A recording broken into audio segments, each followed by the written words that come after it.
I want to watch the news. Are you making headway at least? This is the news.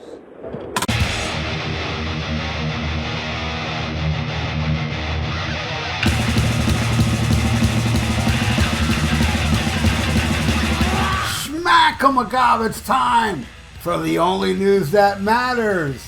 In an interview with artist on record starring Adika Live, legendary rock producer Tom Werman, when asked if working with Mötley Crüe in the band's early days was exactly as it had been portrayed in the official Crüe biography, The Dirt: Confessions of the World's Most Notorious Rock Band, and the subsequent Netflix film adaptation of the book.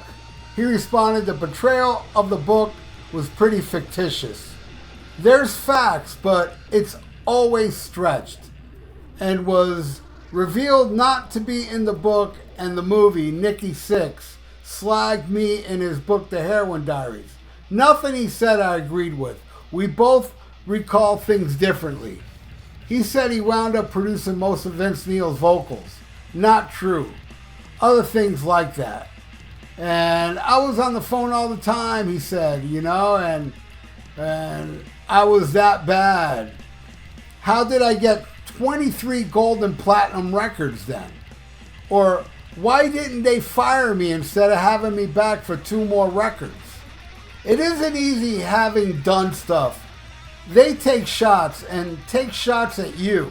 I'm not saying it's perfect. I'm not saying it was perfect. I partied with the boys, but the Heroin Diaries specifically was probably subject to inaccuracy because it was written by a guy who was on heroin. It figures. Yeah, well, Tom Werman's got a book coming out, and I'm going to get it. Turn It Up. My Time Making Hit Records in the Glory Days of Rock Music. That's the name of it, which will arrive on November 21st via Jawbone Press. I definitely want to read that because, man, Tom Werman, to me, is one of the greatest producers ever. I listened to his production on Dream Police and Heaven Tonight and Shout at the Devil. It's just awesome. State of Shock, Ted Nugent. The guy just made great albums, and for some reason, it's not only NIKKI SIXX, but Dee Snider said crap about Tom Werman, and Rick Nielsen's not a big fan of his either, and it boggles my mind because, Jesus, Twisted Sister's biggest selling album was the one Tom Werman did. It's sold, let me put it this way, the other Twisted Sisters album didn't even sell half as much. And Shout at the Devil was the one that made, them explode, honestly. And then NIKKI SIXX, with Mötley Crüe, asked him back for Theater of Pain and Girls. So they let this guy, he didn't like the production on Shout at the Devil, stay for 2 more albums. So he did 3 albums with Mötley Crüe. And then after that, years after that, NIKKI said, nah, he's not a good producer. Yeah. Well, I'll take his production over Bob Rock's any day. Shout at the Devil destroys Dr. Feelgood, in my own personal opinion. I'm not speaking it for nobody but myself. And I will say that Tom Werman kicked more ass with Mötley Crüe than Bob Rock ever dreamed of. Yeah, Theater of Pain and Girls wasn't that great, but hey, he did Shout at the Devil. To me, the best Mötley Crüe album with Vince Neil, hands down. And Tom Werman produced it, but it's NIKKI SIXX we're talking about here. Tom Werman said, well, the guy wrote that on Heroin Diaries, but he was on heroin. I don't know about that. With NIKKI's track record of honesty, it really is hard to believe that he was in a closet writing a diary on heroin. The guy has proven himself to be a huge liar.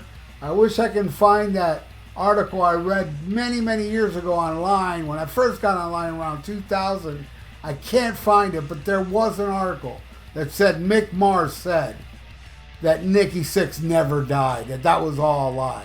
I hope Mick Mars comes out and says that again. Now that he's saying all this stuff about Motley Crue, you know, not playing live and playing the tapes and all that. You know, it'd be great if he came out and called Nikki Sixx on that too. And but you know, it's not going to hurt Motley Crue because the casuals don't know what's going on. And if they did know what was going on, they'd still throw down a bunch of money to go see Motley Crue because, oh my God, it's Motley Crue. The bad boys of the 80s. I mean, I can't think of a downgrade other than Kiss when it comes to bands that really, really overstayed their welcome and they're just horrendous now. And then you have like Motley Crue that's horrendous up there and they're still playing the tapes and it's still not helping.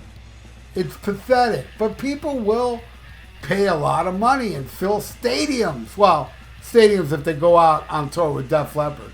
No way Motley Crue can sell out a stadium on their own. Impossible.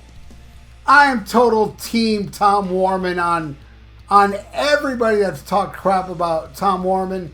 I love Rick Nielsen, Dee Snider. Well, I don't love Nikki Sixx, but you know, I love those guys. I love their music. I love Shout at the Devil too. But I can't agree. Because Tom Werman went in there. I don't believe he was on the phone all the time. And he did an amazing album. If you listen to the Shout at the Devil demos to what they became on the album, other than Knock 'em Dead Kid, I will say I prefer the Knock 'em Dead Kid demo over what ended up on the album. But everything else ruled and I thought was amazing. And I doubt with a passion that Nikki Sixx had everything to do with it while Tom Werman was on the phone. I mean, Nikki Sixx recently told Bob Rock, I'm not sure if I played bass on these albums. Then how's he going to remember that if that's the case? Nikki Sixx is just so full of it and just continues to lie over and over and over and over again. Yeah. The John Corabi album, he says, John Corabi didn't help me at all. And I wasn't happy making that album. But yeah, go back to those interviews in '94. Oh, we took out a weaker component and put a better component in. Yeah, we're better now than we ever been. Man, Gene, Paul, and Nikki, the biggest liars in rock. I guess when you become so big and rich and famous so young, that living that way for decades really does cloud your reality of life, where the world just revolves around you and you did everything and Tom Werman was on the phone and you're the mastermind from Shout at the Devil. But he also said he had a lot to do, he had just as much to do with Theater of Pain and Girls, which would be more believable. But I don't believe that either. I believe what happened was they just brought in crappy songs and Tom Werman did the best he could. I mean, I'm speculating this. When I get that Tom Werman book, I'm sure that's what he says. I hope that's what he says because really, I mean, you can't compare Theater of Pain and Girls to Shout at the Devil. I mean, it's night and day. There are a couple decent songs on both albums, but Shout at the Devil to me was all killer and no filler. And Tom Werman had a lot to do with it. So there you go. That is the news. Tom Werman calls Nikki Sixx a liar and water is wet. So I want to thank you all out there who are watching right now. Please subscribe to my channel if you haven't and ring that little notification bell. And hey, leave your comment below. What do you all think about this Tom Werman? Is Tom Werman full of it or is it Nikki Sixx? Let me know in the comments below. You're still not going to convince me that it's not Nikki Sixx that's full of it, because he is. And please like the video because it's good for the YouTube algorithms. So stay frosty, listen to Black Sabbath, and smack 'em a gaba. Farewell and adieu to you fair Spanish ladies. Farewell and adieu, you ladies of Spain. Spain. For we've received orders for to sail back to Boston. And so never more shall we see you again.